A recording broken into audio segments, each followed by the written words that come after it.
Rain painted Manhattan's glass towers in streaks of gray. Inside the conference room at Sterling Global Capital, CEO Seraphina Ward laughed when the janitor, Elias Brooks, quietly suggested an investment plan. "You think you're an expert?" She mocked. 30 minutes later, alarm bells cascaded through the office. A $50 million shortfall threatened their debt covenants. The stock plummeted. Suppliers demanded early payment. Amid the chaos, Elias set down his mop and drew 3 arrows on the glass window. "Do this now," he said, "and we survive." The conference room on the 42nd floor overlooked a city that never stopped moving, never stopped demanding more. Sterling Global Capital had built its reputation on precision investments in semiconductor mergers, technology acquisitions, the kind of deals that required nerves of steel and perfect timing. But precision had a cost. And in the fourth quarter, with interest rates climbing and market volatility spiking, that cost was becoming unbearable. Seraphina Ward had inherited her father's company at 34, the youngest CEO in Sterling's history. She was brilliant, ruthless when necessary, and haunted by a single fear: imperfection. Her tailored suits were always pressed, her presentations always flawless, her decisions always defended with data. But beneath that polished exterior lived a woman who had fought hard to be taken seriously, who remembered every dismissive comment from the old guard, every doubt about whether she had earned her position or simply inherited it. That memory made her sharp. It also made her cruel to those she deemed beneath her. Elias Brooks worked the night shift, the hours when the building emptied and the floors needed cleaning. At 36, he moved through Sterling's offices like a ghost, pushing a cart loaded with supplies, wiping down surfaces, emptying trash cans filled with discarded financial models and half-drunk coffee. He had a son, Leo, 8 years old, with eyes that asked too many questions Elias couldn't always answer. The boy stayed with a neighbor during the night shift, sleeping in a borrowed bed while his father mopped floors in a building that cost more than most people earned in a lifetime. Nobody at Sterling knew that Elias Brooks had once been different, that he had worked on the other side of the mob, analyzing risk models for a buy-side firm, building spreadsheets that predicted supply chain disruptions before they happened, that he had been good at it, good enough to make senior analyst before 30. Nobody knew because nobody asked, and Elias had learned not to volunteer information that only invited pity or disbelief. The supporting cast moved through Sterling's halls with their own burdens and talents. William Carter, the chief financial officer at 55, was a man who worshipped procedure, who believed that following the rules would keep disaster at bay. He was careful, methodical, and terrified of variables he couldn't control. Vivian Cross, the general counsel at 41, had built her career on sharp instincts and sharper contracts. She remembered names, dates, and legal precedents with photographic clarity. Farrah Quinn, 33, led investor relations with a gift for translating cold numbers into warm narratives that kept shareholders calm. Oliver Drake, 39, managed treasury, juggling cash flows and credit lines with the concentration of a tightrope walker. And then there was Clinton Reeves, 42, a hedge fund manager with a stake in Sterling and a smile that never quite reached his eyes. The conference room glass reflected the city lights, but it also showed something else. The faint streaks where Elias's cloth had passed, leaving patterns that caught the eye if you knew to look. Rain drummed against the windows, a steady rhythm that matched the pulse of alarm bells that would soon shatter the night's false calm. The inciting incident began quietly, as disasters often do. Elias was cleaning the executive floor just after midnight when he heard voices leaking from William Carter's office. The CFO was on speakerphone, his voice tight with controlled panic. The margin call increased again, someone said through the speaker. And we just got word from 2 suppliers. They want prepayment or they're suspending shipments. Elias kept moving his mop in steady arcs. But his mind was calculating. Old instincts flickering to life like muscles that remembered motion. Even after years of disuse, he had seen this pattern before. Liquidity crunch, supplier pressure, covenant headroom shrinking. It was the beginning of a cascade. The first domino tilting before the rest fell. He finished the floor and moved to the next office. But something made him pause. From his cart, he pulled a small notepad, the kind he used to track supply orders, and wrote quickly. Roll commercial paper plus short-dated swap equals 10 to 14 more days. He left the note on Oliver Drake's desk, tucked under a coffee mug, where it would be found in the morning at dawn. When the building began to wake, and Elias was preparing to leave, he passed the main conference room and saw something that stopped him. Someone had left financial models on the display screen. Basis spread charts, yield curves, liquidity projections. His hand moved almost without thought, pulling a dry erase marker from the supply card. On the glass window, he sketched a quick diagram showing how the spreads were widening, how the gap between borrowing costs and investment returns was becoming a chasm. That was when Seraphina Ward walked in, coffee in hand, expecting an empty room. She stared at the janitor, holding a marker at the financial diagram on her conference room window, at the audacity of it. "What?" she said, her voice cold as January wind. "Do you think you're doing?" Elias turned, marker still in hand. "The spread," he said quietly. "It's telling you something." Seraphina's laugh was sharp, disbelieving. "You're giving me financial advice. You clean floors." "I read what people leave behind," Elias said. He put the marker down, but he didn't apologize. "And what you're leaving behind says you're in trouble." Before Seraphina could respond, her phone buzzed, then buzzed again. Within minutes, the executive team was assembling an emergency session, their faces grim with news that was worse than anyone had predicted. The bank had sent a formal warning. Their covenant headroom was approaching dangerous levels. A manufacturing partner had confirmed they would halt production without advance payment. And the stock, already weak, had begun to slide on rumors of financial instability that spread through trading forums like wildfire. The crisis had arrived with the morning light, and it was worse than any of them had imagined. The war room assembled by 9 in the morning. Every senior leader crammed into the conference room, where Elias's diagram still marked the glass. Vivian Cross brought legal documents. Farrah Quinn brought press statements ready to be torn apart and rewritten.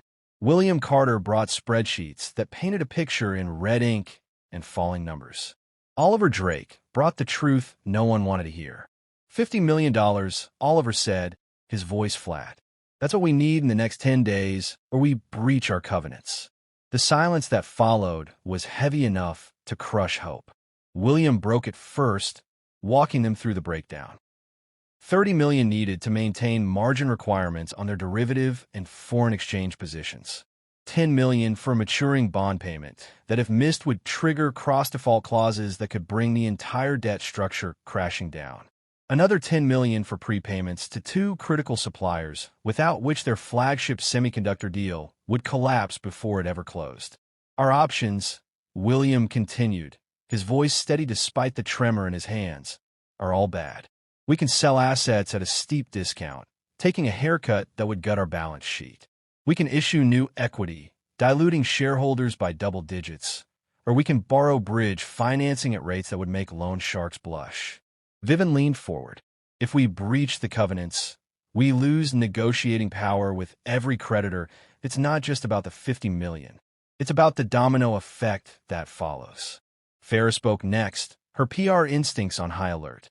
"We need hard numbers before we say anything to the market. Any ambiguity, and we lose credibility. Any promise we can't keep, and we lose everything." The systemic risk was becoming clear. This wasn't just a cash problem. It was a trust problem, a perception problem, a problem that would metastasize through every relationship Sterling had built over decades. Suppliers would demand cash up front. Customers would delay orders. Investors would flee to safer harbors. The company wouldn't just breach covenants. It would breach the confidence that held the entire enterprise together. Seraphina sat at the head of the table, feeling the weight of every decision she had ever made, every risk she had taken, every moment of pride that now felt like hubris. Outside the window, the rain had stopped, but the city looked no clearer. It was Vivian who made the connection, pulling up human resources files on her tablet with the efficiency of someone who never forgot a face. "Elias Brooks," she said slowly, reading from the screen. "Night janitor employed for 3 years. Before that, she paused, her eyes widening. Before that, he was a buy-side analyst at Merchant Capital, specialized in supply chain risk modeling. Left the industry 5 years ago. The room went still. Seraphina felt something shift in her chest, a sensation uncomfortably close to shame. Why would someone leave that career for this? Farah asked, voicing what everyone was thinking. Vivian scrolled further. Personal tragedy. His wife died during a bankruptcy cascade at a manufacturing firm. The details are sparse, but the timeline matches. He left the industry shortly after. William frowned. So, he has the expertise but also the trauma. That's not exactly a stable combination. It's also, Vivian said quietly, a man who understands what happens to real people when companies fail. The workers on the floor, the families who depend on paychecks, the invisible ones who suffer first and loudest. Seraphina stood and walked to the window where Elias had drawn his diagram. The marker lines were still visible, 3 arrows pointing to solutions she couldn't yet see. She thought about the laugh she had given him that morning, the dismissive cruelty that came so easily when you were at the top looking down. She thought about her own early days when older executives had treated her ideas like jokes, when gender and age had made her credible only after she had proven herself 3 times over. She saw in Elias a version of herself, stripped of title and respect, forced to prove worth from a position of invisibility. The recognition didn't erase her skepticism, but it opened a door she had kept firmly closed. "Bring him in," Seraphina said. "He gets 10 minutes to present a plan. If it's garbage, he goes back to his shift. If it's good," she paused, meeting Vivian's eyes. "If it's good, then I owe him an apology and we owe him a chance." The condition was set. Elias Brooks would speak to power, and power would have to listen. When Elias entered the war room that afternoon, still wearing his maintenance uniform, because there had been no time to change, he carried a single folder and the weight of every dismissive glance he had absorbed over 3 years of invisible labor. The executives watched him with expressions ranging from curiosity to skepticism to outright hostility. William Carter's arms were crossed. Farah Quinn was already composing mental press statements to manage the disaster if this failed. Only Vivian Cross looked at him with something like recognition, as if she were seeing a ghost from shared past. Seraphina gestured to the whiteboard. 10 minutes, she said. "Make them count." Elias opened the folder and began. His voice was steady, not apologetic, not aggressive, just clear. "You need $50 million in 10 days. You're looking at asset sales, equity dilution, or predatory bridge loans. Those are surrender options. They save you today and kill you tomorrow." He picked up a marker and drew 3 arrows on the board, the same symbol he had sketched on the window. "Instead, you unlock capital you already have, reduce pressure you're already facing, and rebuild trust you've already lost." 3 arrows, 3 directions, 1 survival plan. He labeled the first arrow, "Unlock immediate capital. Reverse factoring with your suppliers." You have $10 million in payables to supplier A and supplier B. Instead of paying them directly, you arrange supply chain financing through a bank. They get paid immediately. You extend the payment terms, and it stays off your balance sheet as operational financing, not debt. Combine that with rolling over your smaller commercial paper issuances in a ladder structure and lock in the cost with forward start swaps. Result: 22 to 28 million in cash within 48 hours. No covenant breach, no disclosure complications. William Carter leaned forward, his skepticism cracking. The fees on reverse factoring could be steep. They will be, Elias agreed. But split the issuance into smaller lots and commit to first quarter volume guarantees. Banks will negotiate when they see consistent flow. It's expensive, but it's not fatal. He moved to the second arrow. Reduce margin and covenant pressure. You're hemorrhaging cash on variation margin for commodity hedges. Convert some of those positions to collars. You keep downside protection, but cap the upside, which dramatically reduces margin requirements. Separately, you have server and equipment assets sitting in your data center, generating 0 liquidity. Sale and leaseback converts those dead assets into immediate cash while keeping the operational capacity. Your adjusted EBITDA doesn't worsen because you're trading capital expenditure for operational expense. Oliver Drake, who had been silent until now, spoke up. The margin reduction alone could free up 15 to 20% of our requirements, closer to 18%, Elias said, and the sale-leaseback, if structured right, brings in another 18 to 22 million. That's day 2 through day 7. He turned to the third arrow, rebuild market confidence. This is where you change the narrative. You go into the secondary bond market and buy back your own debt at a discount. When a company repurchases debt, it signals strong liquidity and confidence that changes sentiment immediately.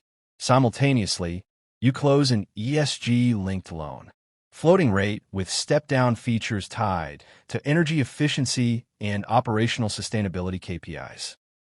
It's not just capital, it's a story. You're not desperate. You're strategic. Seraphina's eyes lit up. That's a communications goldmine. We can frame it as proactive transformation, not reactive panic. Exactly. Elias said this third arrow brings in another 12 to 15 million and, more importantly, shifts perception. Short interest drops, stock stabilizes. Suppliers see strength, not weakness. He stepped back from the board where 3 arrows now pointed to specific actions, specific timelines, specific outcomes. Total capital unlocked approximately $62 million. Timeline 10 days, structured in phases. Ownership. Oliver manages cash. Vive en handels legal sequencing. Farah controls investor relations. William monitors covenants. I provide strategic coordination if you'll have me. The room was silent. William Carter, who had entered ready to tear apart any amateur proposal, found himself recalculating the math in his head and arriving at the same conclusion. It could work. Vivian Cross was already thinking through the legal documentation. Farah Quinn was mentally drafting the messaging. Oliver Drake was nodding slowly, seeing the logic of each phase locking into the next. Seraphina Ward looked at the 3 arrows, at the man who had drawn them, and felt the full weight of the apology she owed. You have more than 10 minutes, she said quietly. You have 10 days, and you have my attention. But attention came with resistance, and resistance arrived immediately. William Carter voiced his primary concern as the team reconvened an hour later. Reverse factoring will make our operating cash flow look worse on paper. Analysts will question it. Investors will misread it as desperation. Elias nodded. It will require careful disclosure. But the alternative is covenant breach, which is not a perception problem. It's a legal trigger that ends negotiations entirely. Vivian Cross raised her hand. The approval sequence matters. We need board authorization for the sale-leaseback, documentation for the ESG loan, disclosure protocols for everything. One misstep, and we're facing regulatory scrutiny on top of financial crisis. We need a complete paper trail. Agreed, Elias said. Every action documented, every decision traceable. Farah Quinn spoke next, her voice tight with the weight of potential disaster. If any part of this fails publicly, the backlash will be severe. We need frequently asked questions, documents for every scenario, response protocols for every possible question. I need time to build those defenses.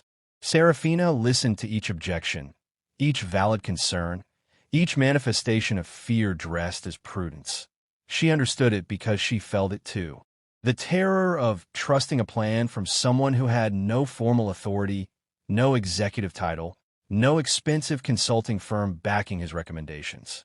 But she also recognized something else. The cost of inaction was certain death, while the cost of action was merely high risk. Here's my decision, Seraphina said, her voice carrying the authority that had built her reputation. Elias gets execution authority for the 10-day window. Oliver, Vivian, Farah, William, you are his tactical leads. But he sets strategic direction. I take final responsibility. If this fails, it's on me. If it succeeds, we all survive. She turned to Elias. Make me regret my laughter this morning. Make me regret underestimating you and save this company. The race began immediately, and day 1 arrived with the weight of impossible expectations. Elias and Oliver entered negotiations with the banking consortium handling reverse factoring. The initial fee proposals were predatory. Banks smelled blood and priced accordingly. But Elias had learned negotiation not in boardrooms, but in the ruthless efficiency of mid-market firms, where every basis point mattered. He split the payables into smaller tranches, committed to volume guarantees through first quarter, and played one bank against another until the fees dropped from unreasonable to merely painful. By end of day 2, $24 million in new liquidity had materialized, and the countdown clock had slowed its terrifying pace. Day 3 and 4 brought the sale-leaseback negotiations. The buyers, sensing urgency, pushed hard for steep discounts on the equipment valuation. Elias responded by presenting a detailed energy efficiency model showing 18% cost savings from the upgraded server infrastructure, which fundamentally changed the asset's value proposition. The buyers increased their offer. The deal closed for $14 million, right in the target range. Simultaneously, Oliver began restructuring the commodity hedges, converting linear exposure to collar positions that kept essential protection while slashing margin requirements by 12%. Day 5 was the technical pivot. Margin requirements dropped sharply as the collar hedges settled into position. Covenant headroom, which had been a suffocating noose, loosened enough to let sterling breathe. The finance team ran stress tests and found that even if conditions worsened, they now had buffer room that simply hadn't existed before. Day 6 and 7 focused on the ESG loan term sheet. Vivian Cross worked around the clock with outside counsel, negotiating clauses that protected Sterling's flexibility while meeting lender requirements. Farah Quinn drafted communication materials, building a narrative about strategic transformation rather than desperate survival. The loan closed at favorable rates, bringing in another wave of capital that pushed total liquidity past the critical threshold. Day 8 and 9 saw the most visible move. Sterling entered the secondary market and began buying back its own bonds. The purchases were strategic, targeting distressed holders willing to sell at discounts. The message was instant and powerful. A company buying its own debt was a company with liquidity to spare. Bond prices ticked upward. Short interest began to decline. The stock, which had been bleeding value for weeks, stabilized and then slowly, carefully began to recover. Day 10 arrived with exhausted teams and cautiously optimistic projections. Oliver Drake presented the final numbers. $62 million in unlocked capital, covenant ratios restored to healthy levels, margin requirements reduced by nearly 20%, and a liquidity buffer that would carry them through the next quarter's volatility. The first phase of the plan was complete, and Sterling Global Capital had survived its brush with extinction. But survival had uncovered something darker, and the twist arrived in Vivian Cross's office with the force of betrayal. The rumors that had plagued Sterling throughout the crisis had patterns. Vivian noticed specific timing, consistent language, information that could only come from inside the company. She began quietly auditing access logs, tracking document views, marking files with subtle digital watermarks that would reveal their path if they leaked. The trail led to a junior financial analyst who had received consulting fees from an external source. The source, when finally traced through shell companies and offshore accounts, led to Clinton Reeves, the hedge fund manager, had been orchestrating the crisis, feeding negative sentiment to trading forums, amplifying every hint of weakness, driving down Sterling's stock price with the patient malice of someone positioning for a hostile takeover at rock-bottom valuation. He had nearly succeeded. If the company had collapsed in a covenant breach, if the stock had cratered completely, Clinton would have swept in with an acquisition offer that stripped Sterling's value and left its employees as collateral damage. Seraphina confronted him by phone, her voice ice over steel. "I know what you did. I have the documentation, and I'm filing with the SEC tomorrow." Clinton's response was smooth, practiced, utterly lacking in remorse. "Business is war, Seraphina. You should understand that business is responsibility," she replied. "And you're about to learn the difference." The internal source, the analyst who had leaked information for money, was suspended pending formal investigation. William Carter, who had missed the signs of infiltration in his own department, delivered a public apology to the executive team and specifically to Elias. "I didn't see the threat," Williams said, his voice heavy with the weight of failure. "And I didn't see the solution standing right in front of me. I'm sorry for both." The regulatory filings went forward. The evidence was clear. The paper trail complete. Clinton Reeves would face consequences, and Sterling would face the future with eyes open to threats both external and internal. The town hall was scheduled for late afternoon on day 11, broadcast live to every employee and streamed to investors who had watched Sterling's near-death experience with varying degrees of panic and hope. The auditorium filled with faces that had been bracing for layoff announcements, for disaster, for the end of stability. Instead, they found Seraphina Ward standing at the podium with an expression that was neither triumphant nor defeated, but something more complex. Humbled 11 days ago, she began, "I laughed at someone who tried to help us. I dismissed expertise because I didn't recognize the packaging it came in. I made assumptions about worth based on job titles, and I nearly cost all of us everything." She paused, letting the admission settle into the room. "I was wrong, and I'm sorry." She pulled up financial data on the screen behind her. Hard numbers, no spin, complete transparency. "Our cash position has improved by $62 million. Our margin requirements have dropped by 18%. Our covenant headroom has been restored to safe levels. We executed this turnaround in 10 days without layoffs, without fire sales, without surrender." She looked directly at the camera. "We survived because someone saw what needed to be done and had the courage to speak up despite being dismissed. Someone many of you pass in the halls every night without noticing." Seraphina gestured to the side of the stage where Elias stood, still uncomfortable in the spotlight, but no longer invisible. Elias Brooks was our night janitor. He's now our head of crisis strategy, effective immediately. He saved this company not because of his title, but because of his expertise, his integrity, and his refusal to stay silent when silence would have been easier. The applause started slowly, then built like a wave. Employees rose to their feet, some crying, some laughing with relief, all of them understanding they had witnessed something rare, a leader admitting error and correcting it publicly. Farah Quinn took the podium next, her communications expertise evident in every carefully chosen word. "We have completed 40% of our bond buyback target. We are not issuing new equity. Our guidance remains stable, and our operational metrics are strong. This was a crisis of liquidity, not capability, and we have resolved it through strategic action, not panic." Vivian Cross followed her legal precision, reassuring in its clarity. "We are in full compliance with all covenants and disclosure requirements. We are cooperating with regulatory authorities regarding market manipulation attempts by external parties. Our governance processes are being strengthened to prevent internal breaches." The market responded within hours. The stock recovered the ground it had lost. Credit spreads tightened. Analysts upgraded their ratings with commentary, praising management's strategic response. Sterling Global Capital had not just survived. It had demonstrated the resilience that builds long-term investor confidence. But for Seraphina standing backstage as the applause finally faded, the most important victory was internal.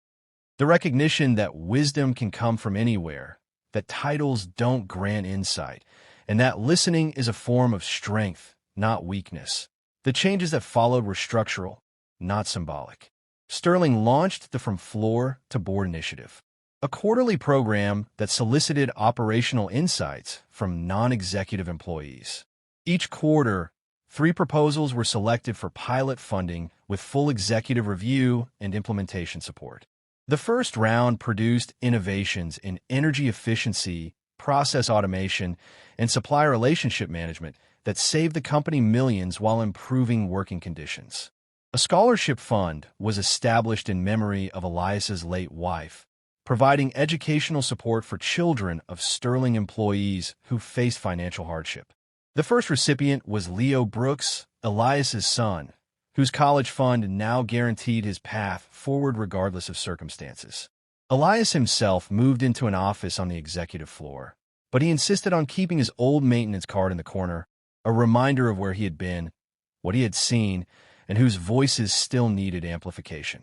His first official act as head of crisis strategy was to establish listening sessions with facilities, staff, security teams, and administrative workers who kept the building running but rarely participated in strategy discussions. Their insights about operational inefficiencies, supplier relationships, and early warning signs of trouble became integral to Sterling's risk management framework. Seraphina changed, too, in ways both visible and subtle. She stopped issuing edicts from isolation and started asking questions on the operational floors. She learned the names of night shift workers, attended facility team meetings, and replaced reflexive skepticism with genuine curiosity.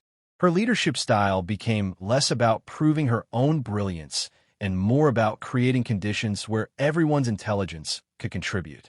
On a rainy evening 3 months after the crisis, Seraphina found herself in the lobby as the night shift was beginning. Elias was there briefing the cleaning supervisor on an efficiency protocol he had designed, his voice carrying the same quiet authority that had saved the company. She waited until he finished, then approached with 2 cups of coffee from the executive floor machine. "I never thank you properly," she said, handing him a cup. "Not just for the plan, for having the courage to offer it when you knew I would laugh." Elias accepted the coffee with a slight smile. "You did laugh, and then you listened. That's rarer than you think. Do you miss it?" Seraphina asked. The quiet of the night shift, the invisibility. Elias considered the question, looking at the lobby where his old cart still stood, now polished to a shine by the current night crew, who had turned it into a point of pride. "That I miss the simplicity," he admitted. "But I don't miss being invisible." Nobody should have to be invisible. On his old maintenance card, now ceremonial, sat 2 items: a safety helmet from his analyst days and a folder containing the 3-arrow plan that had saved Sterling Global. The juxtaposition was deliberate, a reminder that labor and intelligence were never opposites, that the hands that cleaned could be the same hands that built, that worth was intrinsic, not assigned by title.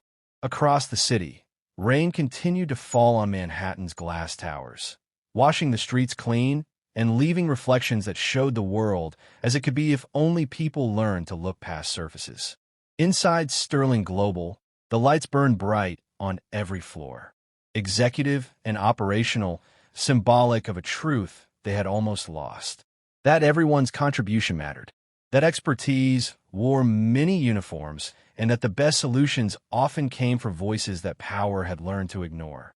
Elias Brooks had started as background noise, a figure so unremarkable that executives literally looked through him.